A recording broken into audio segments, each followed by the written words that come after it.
છોકરોને વહુ ડિવોર્સ લેવા ગયા, કાઉન્સેલિંગ આવે છે. બોલો હતા પેલા કે મેરેજ કાઉન્સેલિંગ, પછી ડિવોર્સની કોર્ટ નીકળીશ.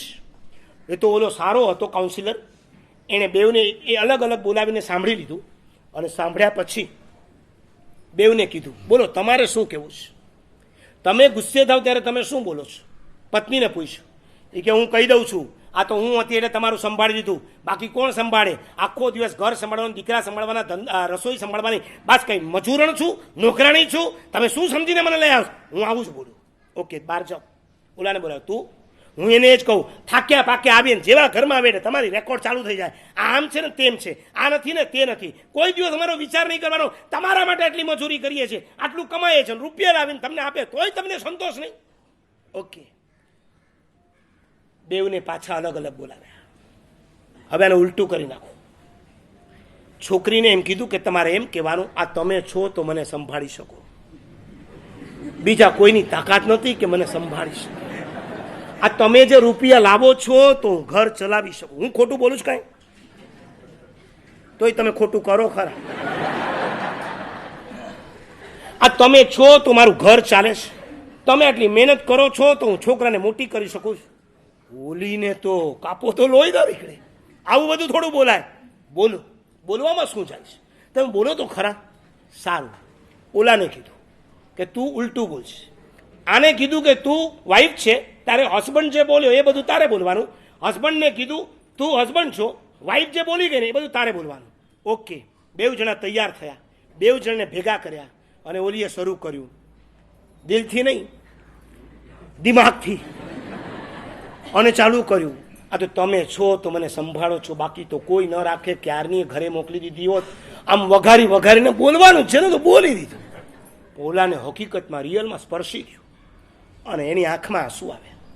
એણે કીધું કે નહીં, મારી ભૂલ છે, તું કેટલા કામ કરે છે, છોકરાઓને સ્કૂલમાં લેવા મૂકવા, ઘર સાચવવા, સંભાળવા, રસોઈઓ બનાવી, કેટલું કામ કરે છે. હું તો ખાલી એક નોકરી કરું છું, અને એમાંથી લાવેલા પૈસા હું આવું એટલે તું પાછું મારી કેટલી કેર કરે છે. નહીં, તારા જેવી તો લાખ જિંદગીમાં નહીં મળે.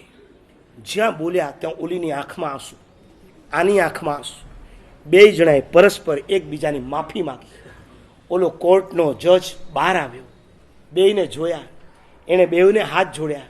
ફી બસ તમે ભેગા રહ્યો, એ મોટી ફી, રવાના થાઓ. ઘરમાં કોર્ટ નહીં બેસાડો. ક્યારેક વડીલોને ભેગા કરો છો, ચલો બધાને ભેગા કરો એટલે આ પક્ષ, પિયરિયા પક્ષ આવે, અમે આમ કરીએ, અમે તેમ કરીએ, અમે આટલું આપ્યું, તમે તેટલું આપ્યું, આમ કર્યું ને તેમ કર્યું. પછી સાસરીયો પક્ષ, આ હા હા, આ ઘરમાં કોર્ટ બેસાડવાની છે. શરૂઆતમાં કીધું જીન શાસનમાં કોર્ટ ક્યારે માન્ય નથી જ, કોર્ટ નહીં. અને તમારી એક મેન્ટાલિટી છે, તમે સાચા હો ને તો ન્યાયની વાતો કરો, અને જુઠ્ઠા હો તો સમાધાનની વાતો કરવાની. બરાબર છે કે નહીં? પોતે સાચા હોય એટલે ન્યાય કરો. આજે તો ન્યાય કરીને જ રહેવું છે. અને જુઠ્ઠો હોય હવે છોડો ને યાર, બધું ફરિયાદ બરિયાદ છોડો ને, આપણે હવે સમાધાન કરી લો. ભલા માણસ, પહેલેથી કહું, સાચા હો કે ખોટા હો, શું કરવાનું? સમાધાન. ન્યાય કરો છો ત્યારે એક ઘરે અજવાળું થાય છે, પણ બીજા ઘરે અંધારું થાય છે. સમાધાન કરો છો ત્યારે બે ઘરે. નંબર 4, 11:15 થઈ ગયા, શું કરું? ચલાવું? ભાઈ, હું ગોચરી લાવીને તમને પહોંચાડી શકું એમ નથી. આ તો 12 વાગે ઉપર આવશે, હવે અમારે ક્યાં જવાનું? એકાશું આપણે ગોચરી તો લાવવી પડશે કે નહીં? અવઢનું એકાશું આપી દઉં, ત્યાં સુધીમાં રસોઈ બની જાય. નહીં એટલું કહો, આમ ગમે છે તમને આ બધી વાત? હે, એટલે ખાલી ગમે જ છે? નહીં કઈ ચેન્જ લાવશો? આવશે નહીં, લાવશું એમ બોલો. આ તો જાણે ગામ આખાની વાત કરે છે, આવશે તારે હું પણ.